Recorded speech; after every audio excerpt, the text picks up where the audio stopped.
It was October 1st. That fresh autumn breeze was in the air. It felt like fall, my favorite season. It was my boyfriend Carter and I's first fall living together in our new home.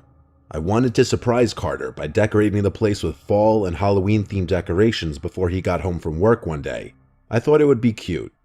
I bought a few things from a nearby Marshall's and a few other stores, and I also looked on different apps and websites, most notably Facebook Marketplace. I simply typed in fall decorations, and one listing really caught my attention. It was a picture of a big green plastic container, which contained a bunch of fall decorations.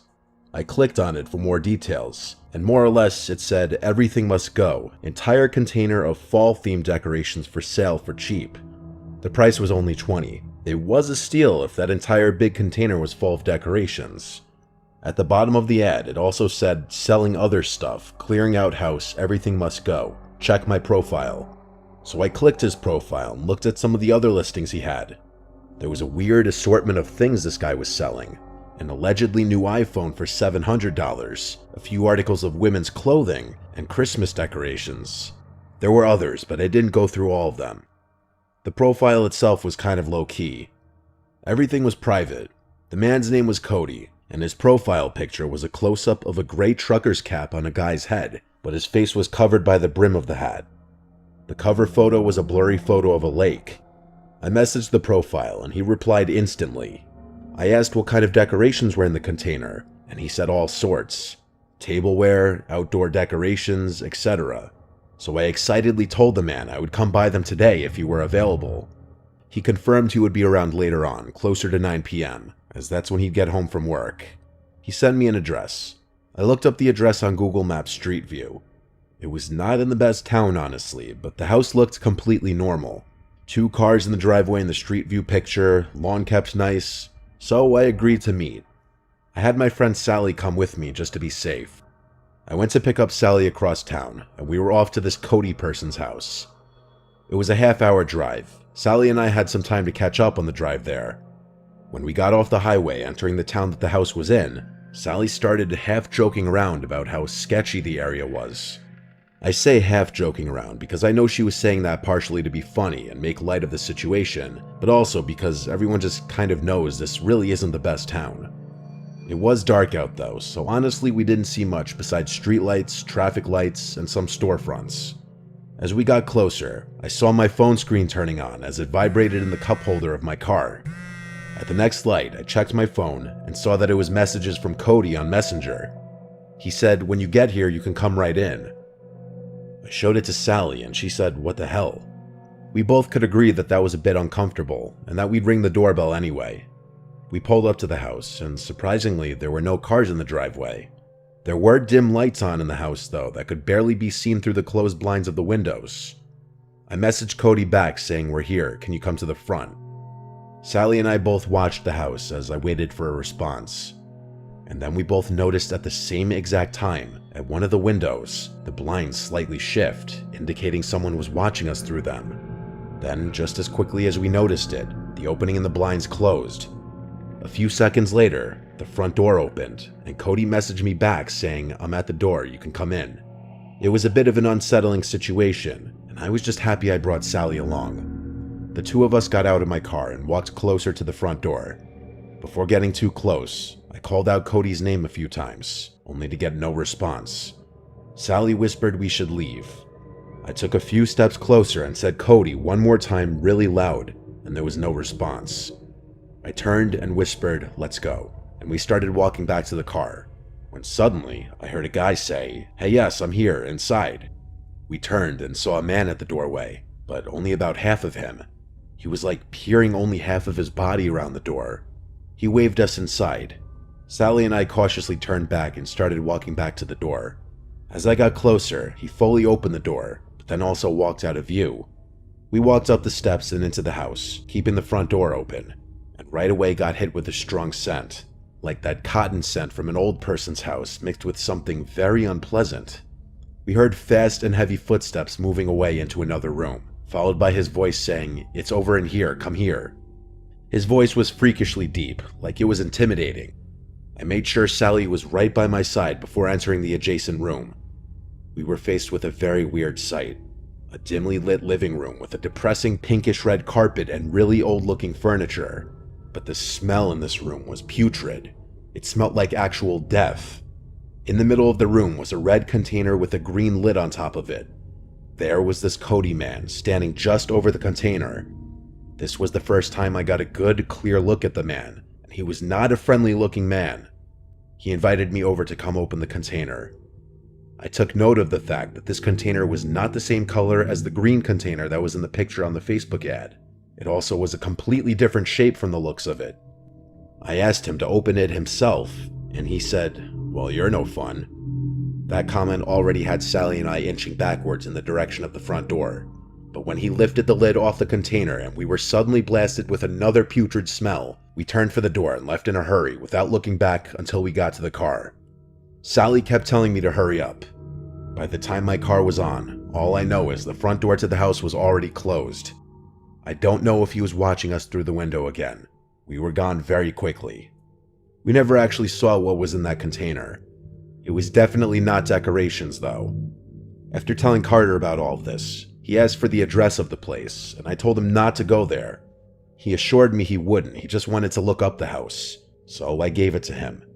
The next day, he returned home later than usual from work, and he told me he stopped by the house, and an older woman answered the door, insisting that she lives there alone. He knew I wasn't lying though, because I showed him all the Facebook messages with the guy, which included the address. Upon looking up the records of that address, it does list the owner as a woman in her late 60s. This was an incredibly disturbing and unexplainable experience. From now on, when buying stuff online, I avoid going to people's houses.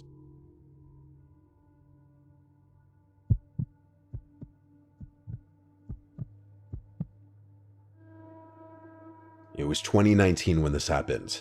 I remember specifically because it was the year I was living on my own in Asheville, North Carolina. I moved here for a temporary job, and it was an excuse for me to live on my own for the first time. I was 22 years old and just out of college. I had an apartment in downtown. I could walk to most things I needed, but I also had my car for when I wanted to branch out or venture out of town. The thing I loved about Asheville and North Carolina in general was the sheer amount of hiking trails. I'd been to many around town, but one I hadn't been to was DuPont State Forest. One day I decided to go. The drive was just under an hour from Asheville. It was a random Wednesday in October. The leaves were starting to change, and it was the perfect time for a hike. I didn't have work that day, and it being a work day for everyone else, it meant I'd probably have the trails all to myself. I got to the parking area for the park, and I found where one of the trails began. I walked for a while, and the trail was serene. I was the only one out there that day. It was a cloudy day, and we'd been getting a lot of rain that week, which was more of a reason I wanted to go, because the trail would lead to some nice waterfalls called Triple Falls and High Falls, and the waterfalls would be more impressive after a few days of rainfall. I only had to hike about 0.4 miles before getting to the Triple Falls, which was a really cool sight. A little piece of trivia, a scene in the Hunger Games was filmed at this waterfall. I took a few videos and pictures as I sat on a rock for a bit. I noticed a woman in the woods on the trail. She was looking at me. I waved at her, trying to be polite, and she just turned around and slowly walked deeper into the woods until she was out of sight. Not really something I gave a second thought to. Anyway, I wasn't tired yet. I had literally just started hiking, so I didn't sit for too long. I got up and headed back to the trail. I didn't want to try climbing the rocks of the waterfall because they were incredibly slippery. I continued to ascend up the trail and eventually came to the higher point of the falls called High Falls. I took a few more videos and pictures here and sat on another dry rock for a bit. I swear I felt a sense of deja vu when I saw that woman again in the woods by the trail. Once again, she was staring me down. I didn't wave this time. I instead looked down at my phone, pretending not to notice or care. I couldn't help but glance up after like 10 seconds, and now she was gone. If I had to guess, the woman was like 55. She had short, grayish blonde hair from the looks of it. But again, she was pretty far away, so this was all just what I saw of her from a distance. I didn't see which way she went, but whatever way it was, I wanted to go the opposite.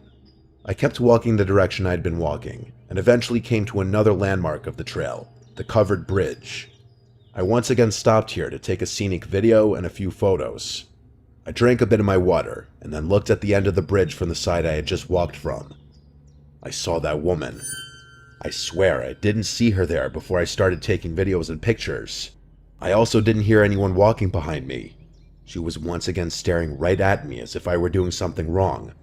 I was getting annoyed. I started walking over to her and said, "Excuse me," but she just turned around and started walking away.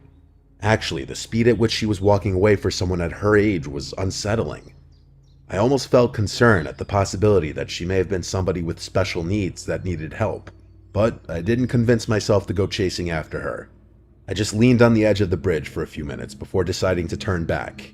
I had already been hiking for about 45 minutes, and it would take another 45 to get back down to the car. Walking back down the trail I came, in the direction that woman had gone, I passed a younger woman walking her dog, so I decided to stop her and ask if she'd seen an older woman pass by. She said no, and just trying to make conversation about it, talk to somebody about it, I told her how I kept seeing that woman popping out of nowhere and looking at me, then just walking off. She laughed and said that's really strange. I didn't want to take up too much of her time, so after we both shared a laugh about it, I continued on my way.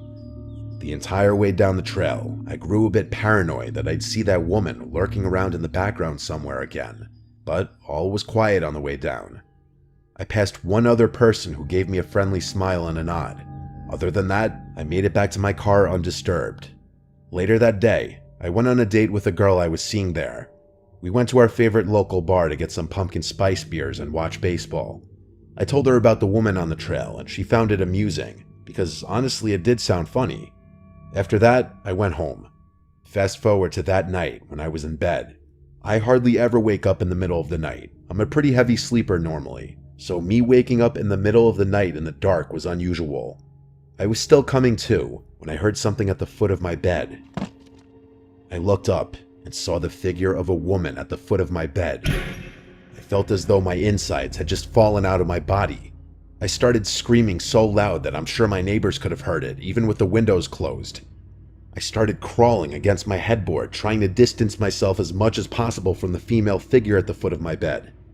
Then she just turned and walked out of the room. I stopped screaming now, more so trying to just catch my breath and slow my rapidly beating heart. I flicked on the lamp and started shouting, "Who's there?" I listened, but there was dead silence. I grabbed the knife I had in the nightstand next to my bed and jumped out of bed. I flicked on every light switch I passed until the entire apartment was lit up. There was no one there, not in the closets, not behind a couch, not under any beds, so I called my father. I didn't know what else to do. I needed to share what just happened with somebody. My father groggily picked up the phone, and after explaining to him, he said I must have hallucinated it while I was still in my half-asleep state. He said I wasn't fully awake yet, and so I could have been seeing things. I knew deep down he was probably right, but it didn't make the image I saw any less real-looking or horrifying. And then I told him about the woman in the park, and how the figure at my bed actually resembled her. He said, if anything, that further proves his point that my brain conjured up a familiar image from earlier that day. Somehow, I went back to sleep that night, with my bedroom door barricaded with my dresser just in case. It wasn't until 2 days later that I heard from my mom that her sister in Germany died. I'd never met my aunt. She'd been basically estranged from my mom, as she hadn't left Germany in over 25 years. My mom and uncle flew to Germany to attend the funeral, and it wasn't until she got back home and I saw the prayer card with my aunt's face on it that once again I felt like my organs dropped out of my body when I realized she looked identical to the woman I saw on the trail that day and hallucinated at the foot of my bed. This story shook my whole family, especially because I told my dad about all of it and the hallucination before we even got news of my aunt's passing. I was born a Catholic, but never found myself to be super religious after confirmation. But goddamn, does this really send shivers down my spine and make me question what exactly I believe in.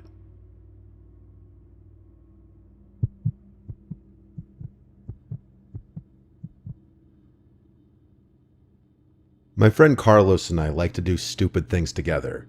We've been friends since we were 10, and when we were 21, we became roommates. We lived in Brunswick, Georgia, where we grew up. A little coastal town that had its pros and cons, but overall was an okay place to grow up. But it got boring as we entered our 20s. Anyway, that's neither here nor there. While we did live there, we knew about a creepy-looking house that differed from the rest of the houses in town, in that it looked like it was built in a different century. It had long been abandoned, and we and our friends would make up stories about its history. It was mid-October, and everyone was in Halloween mode. People were doing Halloween-themed activities like haunted houses and corn mazes and such. We thought it would be fun one Friday night to go break into that house and explore. So after we were both home from our jobs, we both grabbed baseball bats to bring with us, stopped for some fast food and beers on the way, and drove to the house. We parked all the way down the road just not to be suspicious. The houses around there were not that close together, so each property was pretty big, which meant we were less likely to get caught snooping around. We both grabbed a couple beers each and threw them in our backpacks. Not sure why we thought we were going to drink in there, but along with that, we stuffed our baseball bats into the sides, just so no one would see us walking around with baseball bats in our hands late at night looking like trouble. We quietly walked down the street, just whispering to each other. It took less than 5 minutes to get to the house. It was so dark on this part of the street because this house, along with the house across the street, had no lights on. There weren't any streetlights on the street. Whatever light there may have been would have had to come from one of the few houses with their lights on. From here on, we used our flashlights we brought. The front lawn had a bunch of dirt patches, and the patches of grass were overgrown. Lots of weeds everywhere, it seemed. We walked around to the backyard to look for an entry point because doing that out front seemed stupid for obvious reasons. Shockingly, the back door was already unlocked. The place wasn't boarded up or anything. The back windows weren't even smashed. We knew that the place was abandoned though, everybody did. We walked right in. Navigating inside of there would have been impossible had it not been for our flashlights. The house was bigger than some of the neighboring houses, yet the inside felt very cramped. Like there were a lot of rooms, but they were smaller, almost giving the house a maze-like feeling. Carlos stepped into another room away from me, and at that moment I was alone. I heard his voice say from another room, "Yo, there's still furniture everywhere." I responded, "Yeah, this place must have been abandoned in a hurry." Everything seemed ancient, like furniture in my grandma's house, only not used in years. I walked around the first floor some more, and came to a tiny corridor with a few doors that led to bedrooms. I entered one of the bedrooms, and it was incredibly cramped. The bed took up 80% of the room. I went through some of the drawers in the dresser, but they all seemed like they'd already been gone through. Same with the closet. Anything left behind besides this old furniture just looked like junk. I heard Carlos say he's going upstairs. I said back, okay. We were speaking at a volume that was just loud enough for each of us to hear. After checking out the other bedroom down on the first floor, which was equally cramped, I went back out to the corridor. There were 2 other doors, one that led to a bathroom, and then when I opened the final door, I was looking down a long stairway to a basement. I decided, fuck it, I'm walking down. I started descending the steps, each step squeaking and cracking under my weight. I got about halfway down the steps when I realized there was a faint glow coming from down there. I turned off my flashlight, and yes, there was still a little faint glow coming from down there. I should have turned and left in that moment like any normal person, but I do stupid things. Like I die first in a horror movie most likely. I continued down the stairs with my flashlight off, and when I got to the bottom, I looked around the walls separating the stairs from the rest of the basement, and I saw what was just barely lighting up the room. It was 2 tall candles sitting on a table, but that wasn't the first thing I noticed. What I saw first was what was next to that, and it was some kind of sofa rocking chair, and it was rocking. Someone was seated in it. It was facing away from the stairway. All I could see was a hand on one of the arms of the chair. I had to get out of there. I started going back up the stairs as quietly as I could, with each crack and squeak causing me to cringe in fear. I was halfway up the stairs now. I looked back down and could still see the faint glow of the candles, so I continued as quietly as I could. I was almost to the top, and one stair creaked especially loud. I paused for a moment, clenching my teeth so hard. I proceeded up the final steps and made it to the top. I turned to shut the door, but I noticed it was pitch black down there now. The thought of the candles having been put out sent a shiver down my spine. I quietly closed the door, and then I tiptoed around this cramped maze of a house until I found the stairway going upstairs. I stood at the bottom of the stairs and quietly called up to Carlos. He wasn't responding. I sighed and started quietly going up the stairs, repeating Carlos's name. Still no response. I had to go all the way up to the top of the stairs, repeating his name, and he still wouldn't respond. So I said, "If you're trying to scare me, stop joking around. There's someone in the basement. We need to get out of here." That got his attention because he stepped out from a dark room and asked if I was serious. I told him I'd explain outside, but that I'm not kidding. He followed me down the stairs. I was trying less so to be quiet now because I just wanted to get out of that house. We were heading back to the back door where we entered, but when we passed the corridor of the basement door, we both saw the silhouette of a